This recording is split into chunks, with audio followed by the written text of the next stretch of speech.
સુરત સચિનના પાલે ગામમાં કચરો ભેગો કરીને તાપણો કરતી 5 બાળકીઓ પૈકી 3ના મોત થયા છે, જ્યારે 2ની હાલત ગંભીર હોવાનું કહેવામાં આવી રહ્યું છે। સચિન વિસ્તારના પાલી ગામમાં એક વિચિત્ર ઘટના સામે આવી છે, જેમાં તાપણો કર્યા બાદ 3 બાળકીઓને ઉલટી થવા લાગી હતી, તબિયત લથડી હતી। ત્યારબાદ બાળકીઓને હોસ્પિટલમાં ખસેડવામાં આવ્યા હતા, જ્યાં 3 બાળકીઓના મોત નીપજ્યા હતા, જ્યારે અન્ય બાળકીની હાલત ગંભીર હોવાનું જાણવા મળ્યું છે। આ ઘટનાને પગલે શોકનું મોજું ફરી વળ્યું છે। પ્રાપ્ત માહિતી અનુસાર સુરત શહેરના સચિન વિસ્તારના પાલી ગામથી દુઃખદ ઘટના સામે આવી છે, જેને તમામ માતા પિતાએ ચિંતામાં મૂકી દીધા છે। શુક્રવારે 4 બાળકોએ તાપણું કર્યું હતું, ત્યારબાદ તેઓને ઉલટી થતા તબિયત લથડી હતી, જેથી પરિવારજનોએ તાત્કાલિક તેમને હોસ્પિટલ ખસેડ્યા હતા। શરૂઆતમાં તેમને એક ખાનગી હોસ્પિટલમાં લઈ જવાયા હતા, ત્યારબાદ તેમને સુરતની સિવિલ હોસ્પિટલમાં ખસેડવામાં આવ્યા હતા, જ્યાં 3 બાળકીઓના મોત નીપજ્યા હતા અને એક બાળકીની હાલત ગંભીર હોવાની માહિતી પ્રાપ્ત થઈ છે। ઘટનાની જાણ થતાં સુરત મેયર સિવિલ હોસ્પિટલ ખાતે પહોંચી ગયા છે। આઈસ્ક્રીમ અને તાપણાનો ધુમાડો કોઈ અન્ય કારણોસર મોત નીપજ્યું છે તે અંગે તપાસ હાથ ધરવામાં આવી છે। જોકે પોસ્ટમોર્ટમ બાદ રિપોર્ટ બાદ જ સાચું કારણ બહાર આવી શકશે।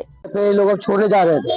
हाँ, ये छोड़ कर फिर दोनों के फिर मैं जाऊंगा खाना उन्हें लेके सबके खाना लेके जाएंगे, ताकि इन लोगों को भेज देगा, अपना हम रुक जाएंगे। ऐसे छोड़ गया तो फिर इनको पास गए मैं अपने जीजा के पास, और बोला ऐसे तुम्हारा थोड़ा फोन का मौका है तो फिर इसकी डेट कब हुई वो बता।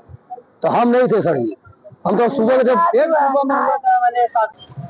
जी आपका नाम? मंजी देवी। जी क्या घटना हुई थी, कहाँ पे हुई थी? घटना तो यहाँ पाली गांव में हुए थे, लेकिन यहाँ सचिन में हॉस्पिटल में घटना हुआ था एक लड़की का। मेरे को वो दो लड़की का मैं नहीं जान रहा हूँ। जी क्या हुआ था, किस तरह से वो लोग हम लोग का मालूम नहीं है। मेरा एक लड़की पहुंचा है ना, वही बोल रहा है आग ताप रहे थे ना, आग कोई कचरा उचरा जलाए थे पन्नी कुन्नी को, वही आग ताप रहे थे तो धुआं लग गया चारों लड़की के का तो सब उल्टी पुल्टी करने लगा। आया हॉस्पिटल तो लोग उसका मम्मी पापा आया ना तो लेके गया हॉस्पिटल में प्राइवेट में, वहाँ पर 800 रुपया का दवा भी वो कराया, तभी भी नहीं ठीक हुआ तो एम्बुलेंस बुलाया, भेजा दिया मैंने छोटा सा हॉस्पिटल में। तो उसी में गया तो एक बटला चारा, उसमें बोला से बच्चा का डॉक्टर यहाँ पर नहीं है, नवसारी लेके जाओ बच्चा ठीक हो जाएगा। तो हम लोग बोला से कहीं बच्चा ठीक हो जाना चाहिए, वहाँ से नवसारी लेके गया। वहाँ पर जो बटला यहाँ से भेजा चढ़ा वही बटला वहाँ पर चढ़ाया, दूसरा बटला नहीं चढ़ाया वहाँ पर। वही बटल अभी आधा बोतल चढ़ा, एक सिवर दिया तो बच्चा का छनमनी डूब गया, बोला बच्चा का 10 दिन भर्ती करना पड़ेगी।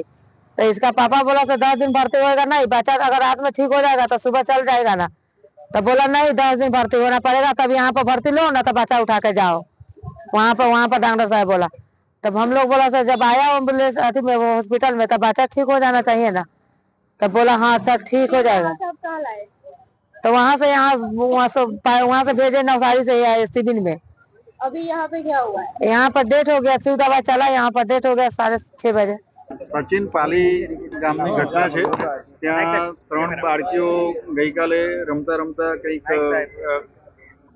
તાપણું કરેલું હતું, ત્યાં પણ એ લોકો કંઈક સળગીને કંઈક ધુમાડો ગયો એવી પણ હિસ્ટ્રી છે, અને આઈસ્ક્રીમ ખાધાની પણ ઘટના છે। પણ આજે સવારે અત્યારે એક મધરને મળ્યા જેની બાળકી એક્સપાયર થઈ ગઈ છે, અહીંયા જ સામે જ છે, આપ પણ હતા।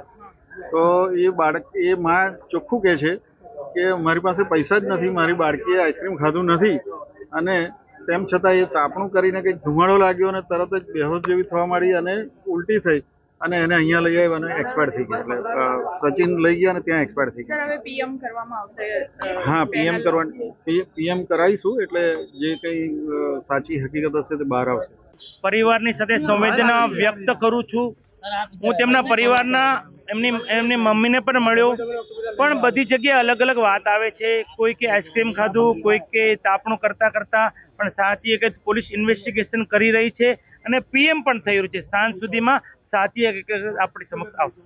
Bureau report Janadesh news Surat.